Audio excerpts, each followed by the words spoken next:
Crônicas 7:14. Quem achou, diga glória a Deus. Bom, quem já achou o 14, um para cima é o 13. Vamos ler o 13.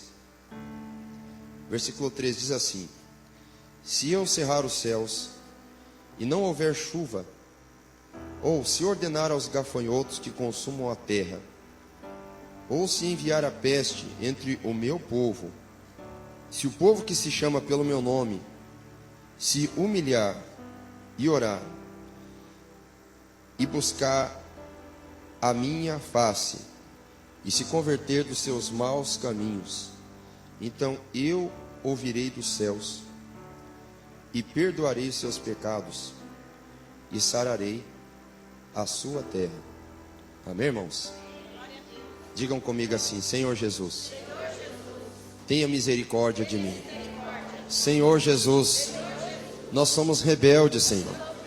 Perdoa os nossos pecados, as nossas misérias, e nos ensina a ser fiéis a Ti, guardar a Tua palavra, pôr em prática a Tua palavra, porque nós precisamos, Senhor, da salvação, precisamos da Tua misericórdia, e todo o Brasil precisa ser abençoado e sarado através da Tua palavra, das nossas orações e da nossa obediência, em nome de Jesus. Amém. Pode assentar, irmãos, podem glorificar a Deus com as palmas. Glória a Jesus.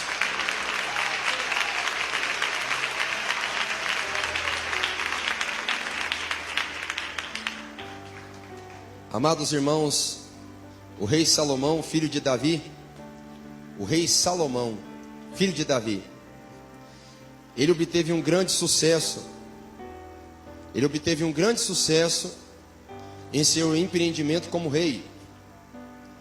Um grande sucesso, tanto que o nome dele já foi um nome revelado.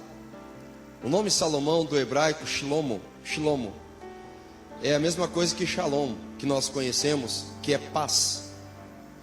Foi um rei pacífico, não no sentido apenas de ser um rei que visava a paz com todos os reinos, mas foi um rei que teve paz em seu reinado. E nós muitas vezes podemos até nos enganar imaginando que ter paz significa nós procurarmos ser diplomáticos e estabelecer paz com tudo e com todos. Isso não existe na prática. Não existe. E se nós estamos num mundo turbulento e que se contradiz contra todos os nossos valores, nós temos que entender que nós sempre vamos estar em guerra. Aliás, o objetivo definitivo da guerra é estabelecer a paz. Quando um país propõe guerra, como é o caso agora do senhor Donald Trump, está propondo uma investida militar contra um país na Ásia, a Coreia do Norte, nós entendemos que, pelo menos é a bandeira que ele levanta, e que muitos estadistas e até estudiosos de política entendem que ele quer estabelecer, no mínimo, uma segurança, uma paz mundial, ou na região do Pacífico, ou das Américas, por que não?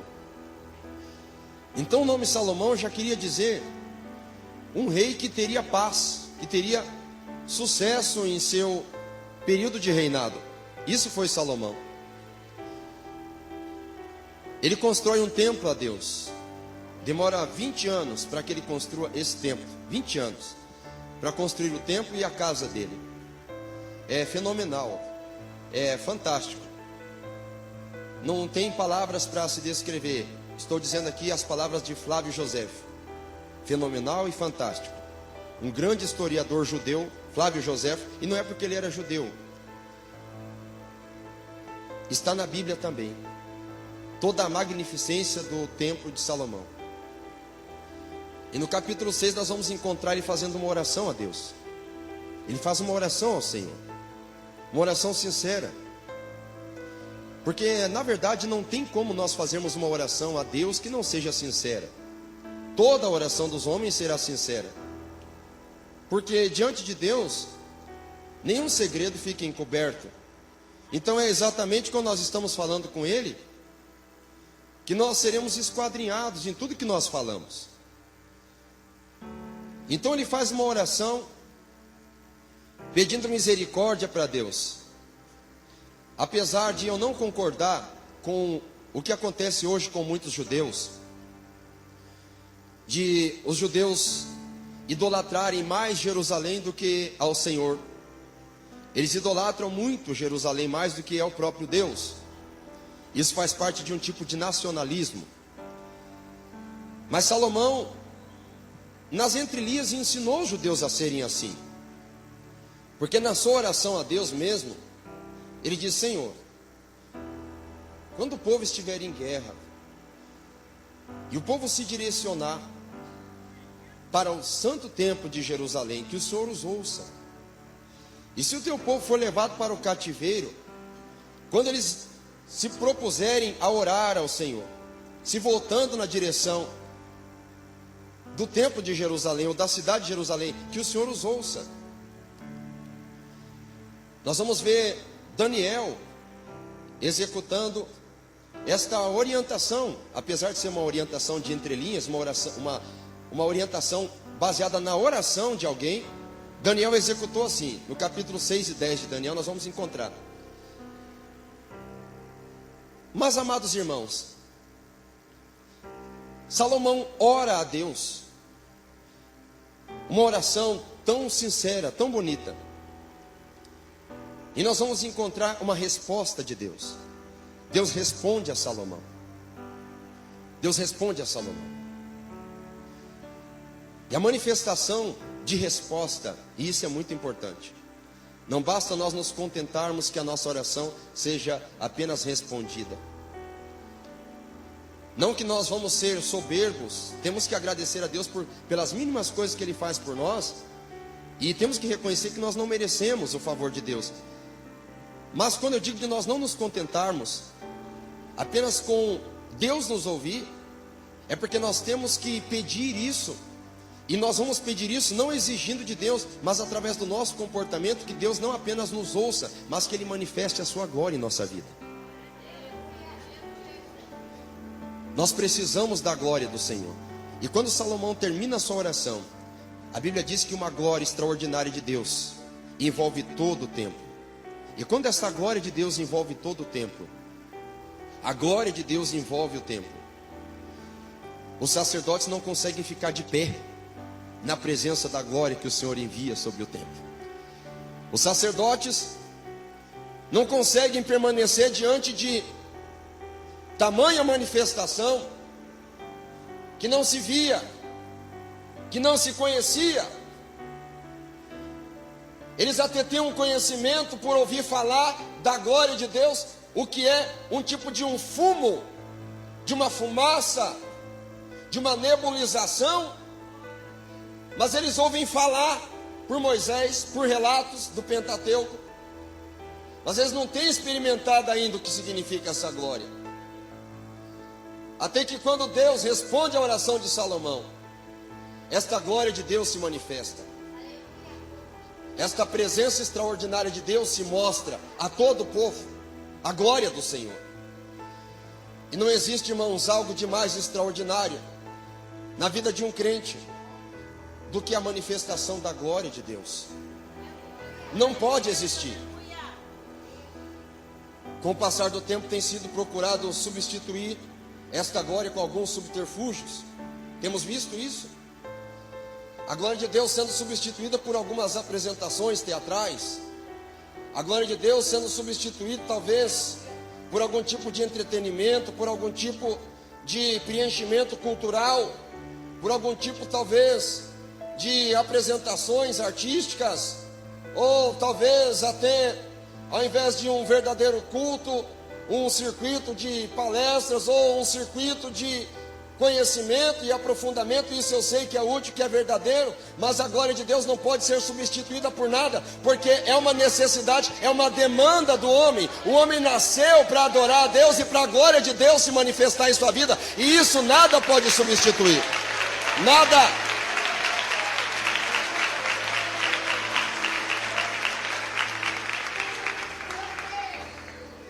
Nada pode substituir. É por isso que muitos crentes modernos têm estado com seus corações vazios. É por isso que têm surgido muitos crentes revolucionários e muitos crentes descomprometidos com o verdadeiro culto, porque seus corações estão vazios, infelizmente, da glória de Deus. Isso é uma verdade para refletir, não é verdade para dar glória a Deus, não, é para refletir mesmo. É para refletir mesmo. E agora o que fazer? Vamos nos contentar? Vamos cruzar os braços? Vamos esperar vir um novo avivamento, vir alguma outra manifestação? Vamos esperar vir algum outro ismo? Pentecostalismo? Vamos esperar alguma coisa tipo monergismo? Vamos esperar alguma coisa tipo qualquer tipo de mobilização humana, visando trazer a presença de Deus através de barulho, ou através de manifestação artística ou cultural? O que nós vamos fazer? Ou não vamos fazer nada? Vamos simplesmente existindo como igreja, vendo as coisas permanecendo no status quo? O que nós estamos vindo fazendo na igreja? O que nós de fato temos sido? O que nós de fato estamos esperando com relação à nossa salvação? Estou dizendo de morrer agora, para onde ir? Ter certeza de alguma coisa? Todas estas perguntas só encontrarão resposta quando a glória de Deus encher o templo.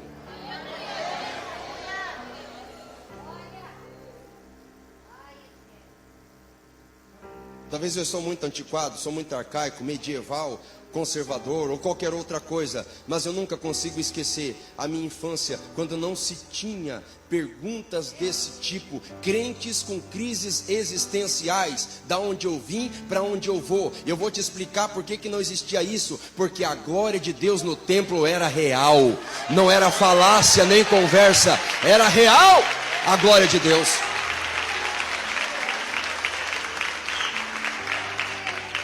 Era real. E a glória de Deus era tratada com reverência. A glória de Deus era tratada com temor. Eu vou te explicar biblicamente o temor que recaía sobre alguém quando estava diante da glória de Deus. Isaías, no ano que morreu o rei Uzias, ele viu o Senhor. Eu vi o Senhor assentado num alto e sublime trono. O que acontece? Ele fica todo extasiado.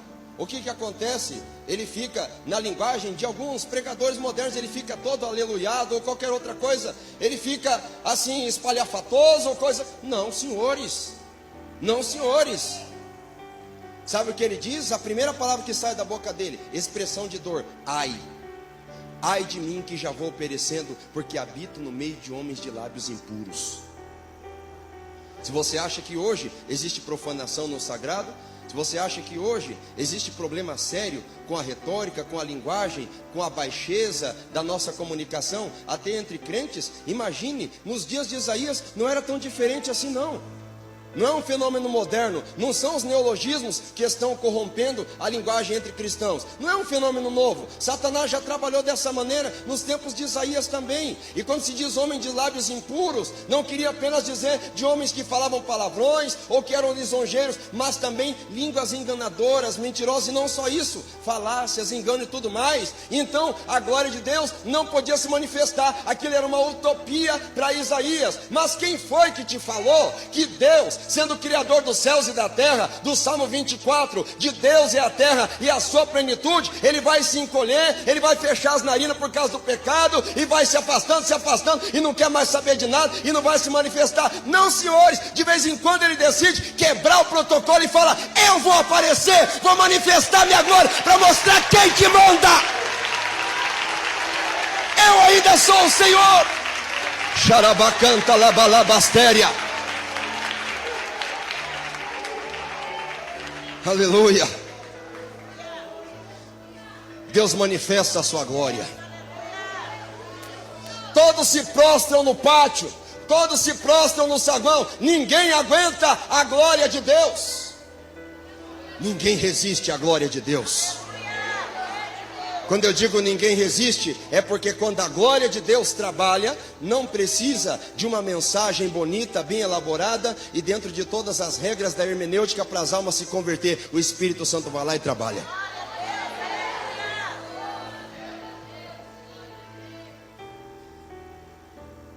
Salomão está agora prestes a receber uma resposta do Senhor. E Deus começa a falar. Deus começa a manifestar a sua glória. Mas Deus quer deixar bem claro. Deus quer deixar bem claro. Jeremias já fala no capítulo 7, versículo 4. Não é só por causa do templo, não. Não é só por causa da estrutura, não. Não, senhores. Não é só porque o templo ficou muito bonito, construído de ouro. Não é só porque o templo foi arquitetado pelos melhores engenheiros da época. Não, senhores. A minha glória se manifesta aqui, não é só para isso, não. Jeremias 7,4. Não confie em palavras lisonjeiras. Templo do Senhor, templo do Senhor, templo do Senhor. Ah, é o templo. É o templo. É a beleza, é o luxo, é a ostentação, ou é isso, ou é aquilo. Não, senhor, não tem nada disso. Pessoas que dizem templo do Senhor, praticam seus pecados, suas transgressões, suas iniquidades, entra no templo, até respeita o templo. Tem alguns que até cola chicletes no banco, cola papel higiênico no teto do banheiro, não respeita a palavra, atende celular na hora da pregação, mas não, tem outros que até respeita, ainda respeita o templo do Senhor, ainda guarda o pé ao entrar na casa do Senhor, mas depois que sai daqui, faz coisas terríveis, e depois diz, templo do Senhor, pelo amor de Deus, entenda por favor, templo do Senhor não é essa estrutura física aqui, antiquada, ou até cinquentenária. O templo do Senhor é o teu corpo que você tem, isso que é o templo do Senhor, não é por causa do templo, não.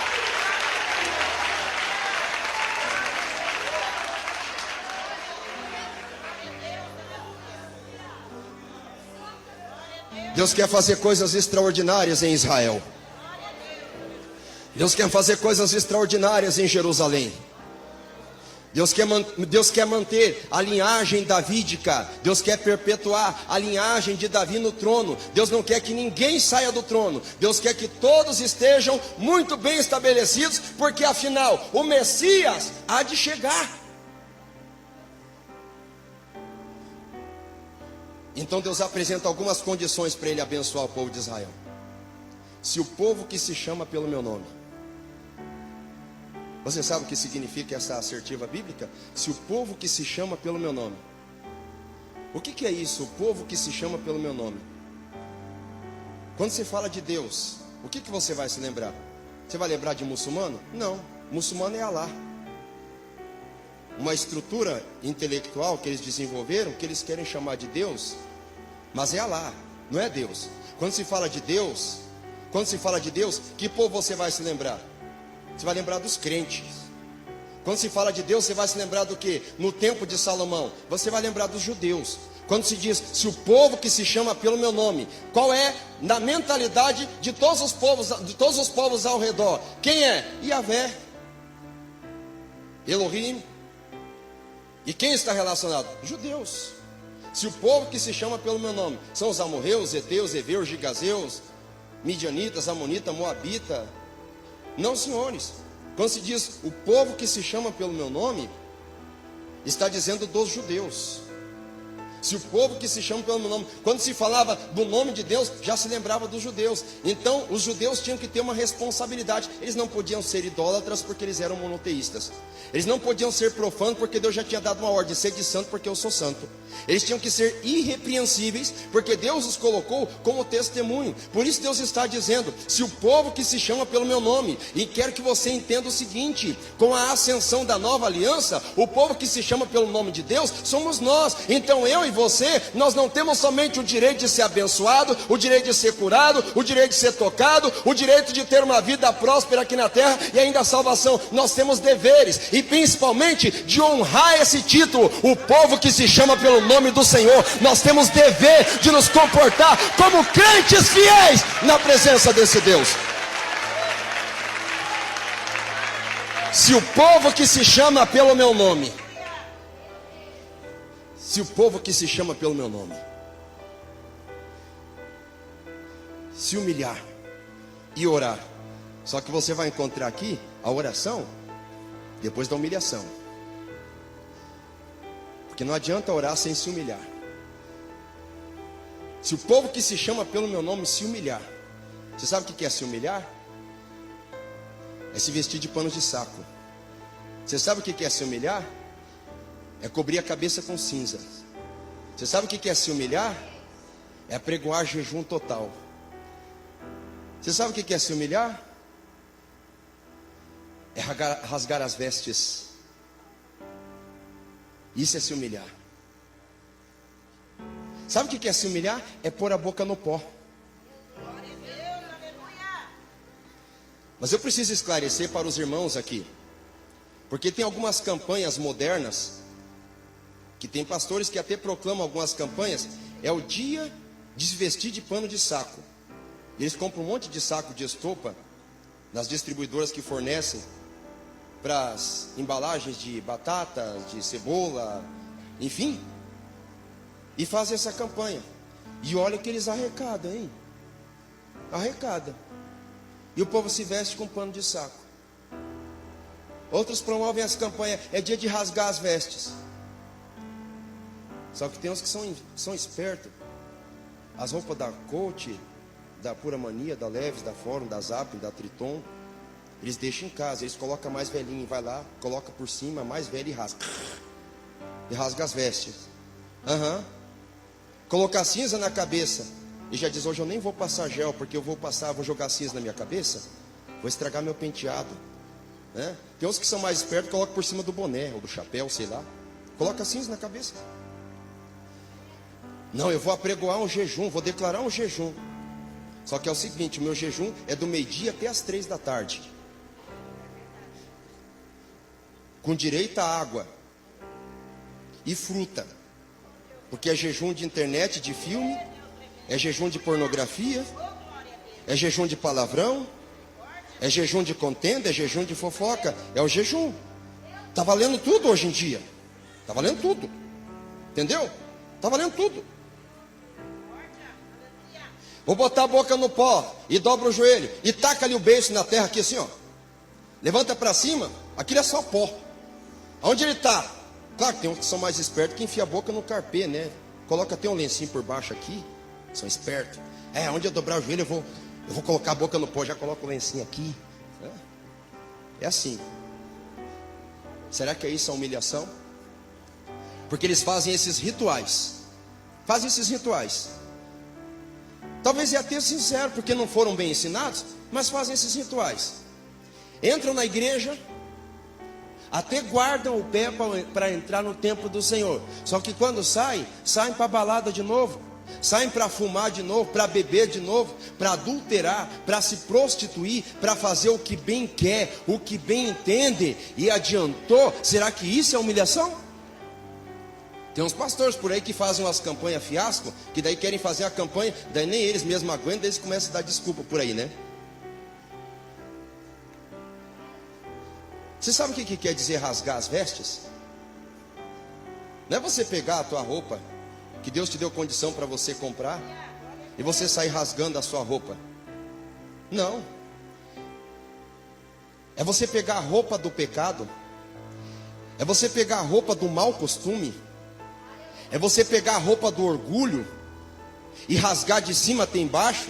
E não é também rasgar e daí no outro dia você voltar lá, onde que eu deixei minha roupa rasgada? Ir lá e pegar a roupa de novo, costurar de novo, colocar remendo novo em pano velho, ou colocar pano velho em remendo novo, ou coisa parecida, e continuar a mesma vida. Se rasgar as vestes, não é nesse sentido não. Rasgar as vestes é, acima de tudo, mudar o comportamento. Rasgar antes das vestes, rasgar o coração na presença de Deus, e se voltar de verdade. Isso é se humilhar. Isso é se humilhar diante de Deus. Rasgar as vestes, se humilhar, colocar a boca no pó. O que é colocar a boca no pó? Onde eu estou, pastor, eu dobro o joelho e coloco a boca no pó, está tudo resolvido. Será? Se tivesse tudo resolvido, quando o judeu ora, geralmente ele faz assim. Não precisaria o anjo do Senhor com uma tenaz introduzir brasa, mas bem na ponta do bico de Isaías, e colocou lá. É para queimar mesmo. Você já viu quando a galinha começa a picar o ovo e começa a chupar o ovo? Não é assim que se faz os antigos? Ele queima o bico da galinha. Eu vi isso na minha infância. Não sei se alguns irmãos já viram. Vocês já viram isso? Vocês já viram? Não sei se funciona, mas que a galinha fica esperta, ela fica.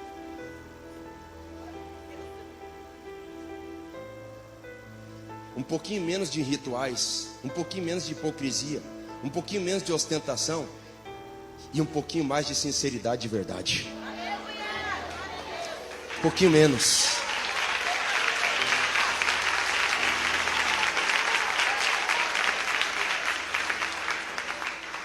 Mas eu quero chamar a atenção de Deus. Chama a atenção de qualquer pessoa, menos de Deus. O que chama a atenção de fato de Deus não é alguma apresentação exterior, é a apresentação interior, um coração quebrantado e contrito. Botar a boca no pó. O que é pó? É terra. O que é botar a boca na terra? É reconhecer de onde nós viemos. Deus é tão bom que Deus tem preparado para mim vários fúnebres para realizar. E Deus tem preparado hospitais para mim visitar. E eu tenho pensado bastante sobre a minha eternidade, pela misericórdia de Deus. É até um tanto difícil falar isso, porque alguém pode interpretar de uma forma diferente ou ter distorcida, mas a verdade é essa. Eu tenho pensado bastante sobre isso. Na verdade, onde nós viemos é da terra mesmo. Então botar a boca no pó é exatamente botar a boca na terra. É exatamente onde Deus coloca o seu pé. É na terra onde Deus coloca o pé. E você sabe qual que é o melhor lugar, a melhor posição para você ficar? Não é no lugar elevado, porque o lugar mais alto que você pode chegar é aos pés do Senhor. É aos pés do Senhor, é com a boca na terra, é se humilhando mesmo, é gemendo, é clamando, é se humilhando, reconhecendo as nossas fraquezas.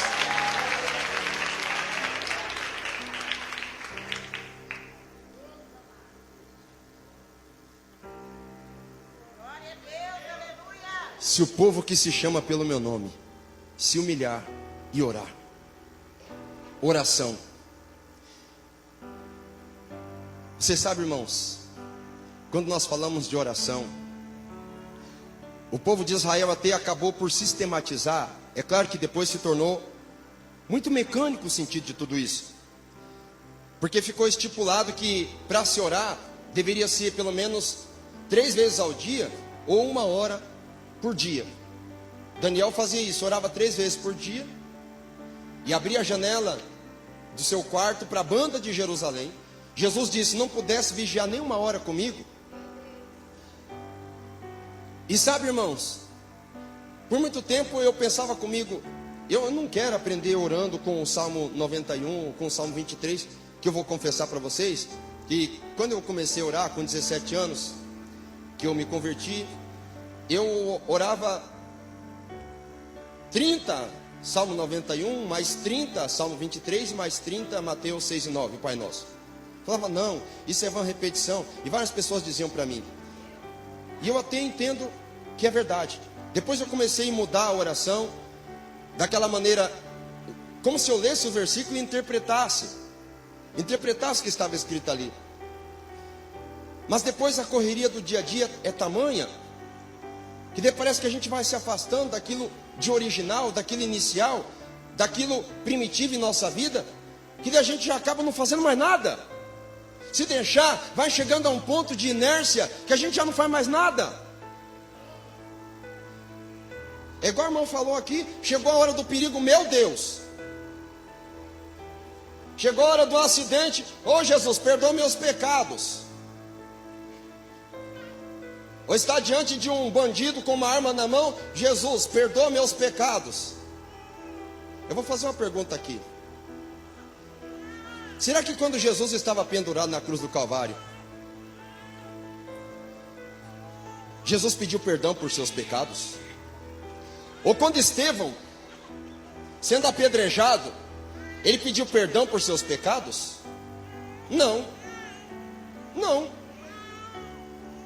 Talvez alguém diga para mim assim, pastor, mas é melhor pedir perdão pelos pecados quando Deus dá oportunidade, do que a gente acabar indo para o inferno, né, pastor? Tudo bem? Só que quando nós temos uma vida de oração de verdade, que nós queremos ver as mudanças de Deus acontecer na terra, nós já estamos vivendo uma vida isenta de pecaminosidade. De maneira que não precisa ficar toda hora se arrependendo, no sentido de que pecou.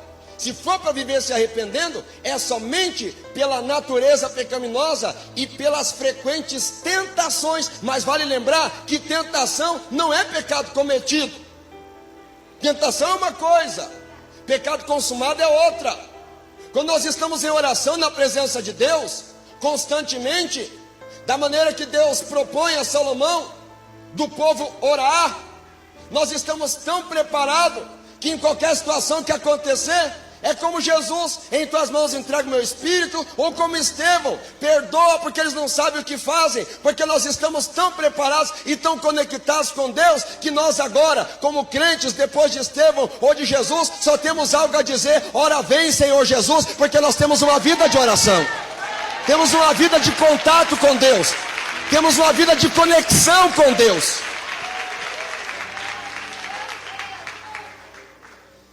Se o povo que se chama pelo meu nome se humilhar e orar e buscar a minha face, buscar a face de Deus.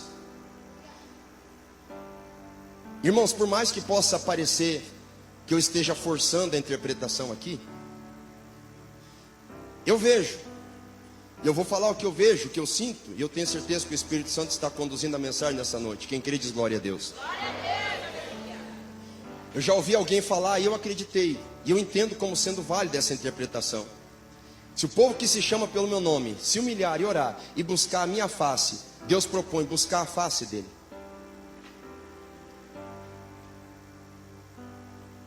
Moisés não podia olhar para a face de Deus, porque na face de Deus tem a glória de Deus. E quando nós estamos falando de buscar a face de Deus, nós vamos nos distanciar do objetivo de muitas igrejas. E se nós não nos cuidarmos, nós seremos iguais, de buscar somente a mão de Deus. E você sabe diferenciar a face de Deus da mão de Deus? Quando se fala de mãos, está relacionado ao fazer. E quando Deus se apresenta a Moisés e diz para Moisés falar quem é que está enviando ele como profeta, Deus diz: eu sou o que sou. Deus não está dizendo eu sou o que eu tenho, eu sou o que a minha mão pode fazer, eu sou o que sou. É diferente do mundo de hoje, porque no mundo de hoje as pessoas, elas não são qualificadas ou interpretadas pelo que elas são. O mundo consumista, materialista e capitalista faz com que as pessoas sejam mais importantes pelo que elas têm, não pelo que elas são. E quando se diz buscar a face de Deus, não é buscar a Deus pelo que Ele tem para oferecer. Deus tem salvação para a tua família, Deus tem prosperidade, calma, Deus tem prosperidade para você, Deus tem porta de emprego para você, Deus tem tudo de melhor para você, Ele tem tudo isso. Mas nós temos que entender que tem que ser uma consequência. Buscar em primeiro lugar o reino de Deus, e as demais coisas serão acrescentadas. Buscar a Deus, buscar a face de Deus, a glória de Deus, a santidade de Deus, a amizade com Deus, porque Abraão foi amigo de Deus. Não apenas buscar o que Ele pode fazer por nós, porque nós buscando a face de Deus, nós teremos todas as coisas junto. Nós teremos inclusive a glória dEle para fazer coisa grande em nossa vida. A face de Deus.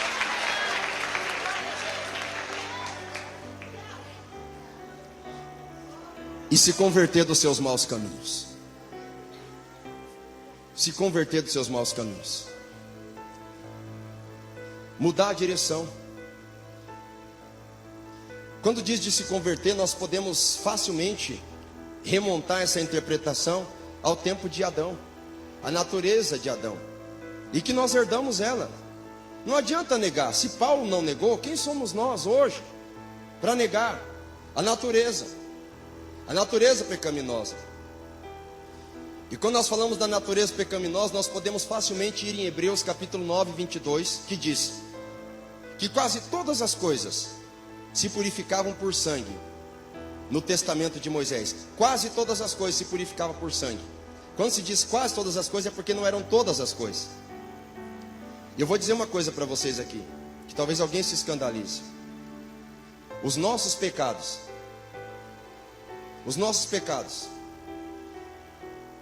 eles foram lavados pelo sangue de Jesus. Mas a nossa natureza pecaminosa, nós temos que continuar lutando. Porque Deus, Ele acredita em nós, como imagem e semelhança, que nós temos capacidade de resistir. Deus acredita que nós podemos fazer isso. Por isso Deus propõe para se converter. O diabo quer sempre nos afastar da cruz. Mas cada vez que ele quer nos afastar da presença de Deus, cada vez que ele quer nos afastar de Cristo, que ele quer nos afastar do Calvário, nós temos que nos converter. É fazer isso aqui. É o diabo soprando para nos afastar, nós fazer isso aqui. Porque nós temos livre-arbítrio.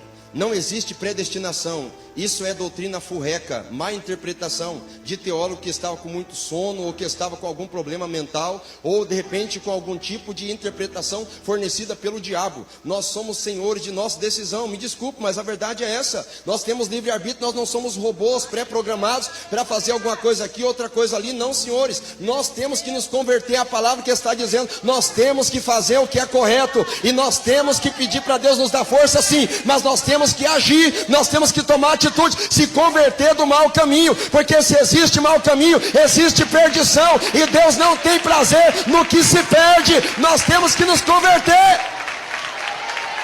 Glória a Jesus. Se humilhar, orar, buscar a face de Deus, se converter dos maus caminhos. Aqui é uma das poucas vezes que eu vejo que existe mais exigência de Deus do que promessas. Mas as promessas valem a pena. Acompanhe comigo. Eu ouvirei do céu, perdoarei os seus pecados e sararei a sua terra. Ouvirei do céu. Alguém diz, mas Deus ouve todas as coisas? Preste atenção. A nossa audição é seletiva. Nós escutamos tudo. Faz parte dos 5 sentidos. Mas a nossa audição é seletiva. Não tem coisa que você escuta por aqui e você gira aqui assim e sai por aqui? Tem. Escutar é uma grandeza, ouvir é outra. Escutar você escuta com a razão, com seus sentidos. Ouvir você ouve com o coração. Deus escutar, Ele escuta tudo. Ele escuta tudo que nós falamos, até o que os ímpios falam. Deus escuta. A diferença é que nós, como povo de Deus, preenchendo corretamente esses 4 requisitos que ele apresenta aqui, nós não seremos escutados, nós seremos ouvidos. Porque quando ele escuta tudo que acontece, tudo que se passa. Ele é soberano, ele é onisciente, onipresente e onipotente. Agora, quando ele ouve, ele não ouve somente com os ouvidos, ele ouve com as mãos dele, começa a fazer. Isso quer dizer ouvir. Deus nos ouvir, não somente escutar, mas ouvir. E quando nós somos ouvidos por Deus, irmãos, é diferente. Porque quando Deus está nos ouvindo, ainda que nós possamos pensar que alguma coisa está demorando para acontecer, não está atrasado, não está adiantado, nem fora de horário. Tudo está sendo caprichado por Deus para na hora certa Ele estabelecer nossa vida. Quando Ele está nos ouvindo, nós temos esse diferencial. Glória a Jesus. Aleluia.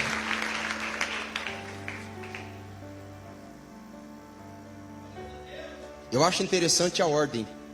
A ordem como é colocado esse versículo. A palavra ouvir do hebraico é shema. Deus ouvir.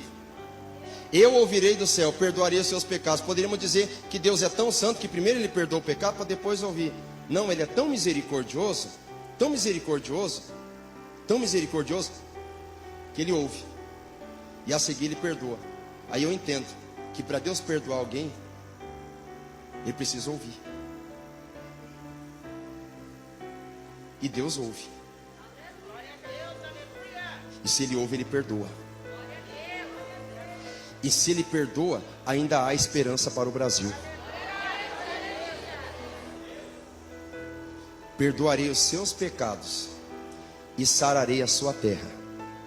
O diabo está formando e incrustando rebeldia no coração de muitos crentes. O diabo tem conseguido encontrar solo fértil para produzir pecados tão terríveis que até mesmo pessoas que não são da igreja ficariam assustados no seio da igreja de Deus.